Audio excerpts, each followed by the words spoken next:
Hi hello అండి. నేను మీ రాహేలమ్మ. ఈరోజు ఒక మంచి వీడియోతో మీ ముందుకు వచ్చేసాను. స్టవ్ వెలిగించేసి బాండి పెట్టి అందులో ముందుగానే టమాటాలు, కరివేపాకు, పచ్చిమిర్చి, పచ్చి కొబ్బరి చాలా రుచిగా ఉంటుంది ఈ పచ్చడి.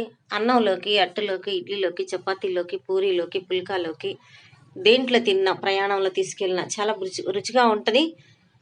చాలా టేస్ట్గా ఉంటుంది. పుల్ల పుల్లగా, కారం కారంగా.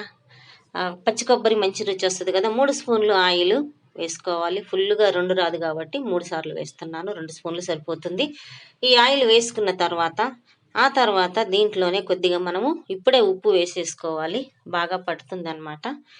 ఈ ఉప్పు వేసుకున్న తర్వాత మనం ఒక చిన్నుల్లిపాయలు ఒక గడ్డ ఒలిసి పెట్టుకున్నాం కదా, అది ఆ చిన్నుల్లిపాయ మొత్తము వేసేయాలి. చిన్నుల్లిపాయలు మంచి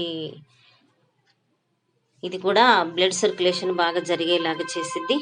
ఆ తర్వాత జీలకర్ర కొంచెం వేసుకోవాలి. చింతపండు కొంచెం సరిపడా వేసుకోవాలి. ఎక్కువ వేసుకుంటే పుల్లగుంటే గ్యాస్ ఫామ్ అవుతుంది. తక్కువ వేసుకోండి. నేనైతే ఇంత వేస్తున్నాను. ఇప్పుడు మూత పెట్టేసేసి సన్నని మంట మీద కొంచెం సేపు మగ్గనివ్వాలి దీన్ని. ఈ పచ్చడి చాలా బాగుంటుంది, రుచిగా ఉంటుంది. ఏ కూరల్లో కూడా కొంచెం పక్కన పెట్టుకొని కొంచెం దీంతో కూడా తినొచ్చు. నెయ్యి వేసుకొని వేడి అన్నంలో తిన్నా కూడా చాలా బాగుంటుంది. మనం ఇలా తయారు చేసి ముందుగానే రెడీ చేసి పెట్టుకున్నామంటే అప్పటికప్పుడుకి దేంట్లోకి తిన్నా కూడా బాగుంటుంది. మూత తీసేసి మళ్ళీ ఒకసారి కలుపుకొని దీన్ని బాగా ఆరనివ్వాలి. ఆరిన తర్వాత మనం ఒక మిక్సీ జార్లో వేసుకోవాలి. ఆరిపోయింది చూడండి. ఇలా ఆరిన తర్వాత మాత్రమే వేసుకోవాలి, లేదంటే ఎగిరి ముఖాన పడిద్ది. అది చూసుకోండి. వేడిది ఎప్పటికీ మిక్సీలో వేయకూడదు. వేసుకున్న తర్వాత స్టవ్ వెలిగించేసి చిన్న బాండి ఒకటి మనము పెట్టుకొని ఆ బాండి వేడైన తర్వాత బాగా వేడవ్వాలి. వేడైన తర్వాత ఆయిల్ వేసుకోవాలి. 2 స్పూన్లు కానీ సరిపోతుంది. దీంట్లోనే కొంచెము మనం తాలింపు గింజలు వేసుకోవాలి.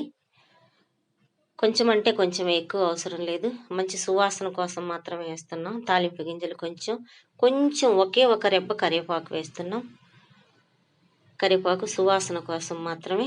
ఆల్రెడీ మనము దాంట్లో వేసాము కరివేపాకు. ఎండుమిర్చి కొంచెం వేసుకోవాలి. తర్వాత జీలకర్ర కూడా కొంచెం వేసుకోవాలి. వేసుకున్న తర్వాత ఇలా కొంచెం బాగా వేగనివ్వాలన్నమాట. వేగిన తర్వాత మాత్రమే అడుగున బాగా తాలింపు గింజలు వేగుతాయి కదా, అప్పుడు తిప్పుకోండి. బాగా తిప్పుకొని స్టవ్ కొంచెం సిమ్లో పెట్టుకొని తిప్పుకోండి. తర్వాత మనము మిక్సీ పట్టి పెట్టుకున్న ఈ పచ్చడిని ఇందులో మనం వేసేయాలి. వేసేసి బాగా కలుపుకోవాలి. ఈ వీడియో మీకు నచ్చితే లైక్ చేయండి, షేర్ చేయండి, సబ్స్క్రైబ్ చేయండి. పక్కనే ఉన్న బెల్ బటన్ కొట్టండి. నేను చేసే ప్రతి వీడియో మీకు వస్తుంది. నా పేరు రాహేలమ్మ. కొత్తగా సబ్స్క్రైబ్ చేసుకున్న వాళ్ళకి, పాత వాళ్ళందరికీ, సబ్స్క్రైబ్ చేసుకోకుండా కూడా చూస్తున్న ప్రతి ఒక్కరికి హృదయపూర్వక ధన్యవాదాలు తెలుపుకుంటూ మరొక మంచి వీడియోతో మీ ముందుకు వస్తాను. ఇది ఇలా స్టోర్ చేసి ఆరిన తర్వాత ఫ్రిడ్జ్లో పెట్టుకున్నామంటే వారం వరకు నిల్వ ఉంటుంది. పాడవదు అసలు. ఎక్కడ నీళ్లు చుక్క తగలలేదు కాబట్టి చాలా రుచిగా ఉంటుంది. బాయ్. మరి ఇంకొక వీడియోతో ముందుంటా. ఓకే.